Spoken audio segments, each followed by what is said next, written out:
Bullet ટ્રેનની ચાલી રહેલી કામગીરીને લઈને વડોદરા શહેરના વિશ્વામિત્રી રેલવે ઓવરબ્રિજને તારીખ 6 જૂનથી આગામી 16 જૂન સુધી બંધ રાખવામાં આવ્યો છે, જેને કારણે વાહન ચાલકો અટવાયા હતા. મુંબઈથી અમદાવાદ સુધી બુલેટ ટ્રેનના પ્રોજેક્ટની કામગીરી ચાલુ છે.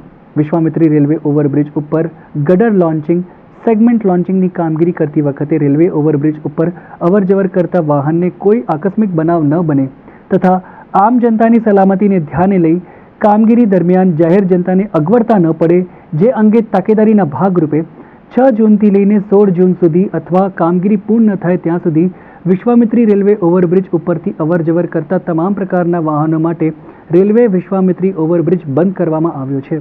ત્યારે કામગીરી દરમિયાન જાહેર જનતાને અગવડતા ન પડે અને ટ્રાફિક સુચારુ રીતે ચાલે તે હેતુથી વૈકલ્પિક ટ્રાફિક વ્યવસ્થા પણ કરવામાં આવી છે. બુલેટ ટ્રેન પ્રોજેક્ટની કામગીરીને કારણે આજથી વિશ્વામિત્રી રેલવે ઓવરબ્રિજને બંધ કરવામાં આવતા વાહન ચાલકો અટવાઈ ગયા હતા.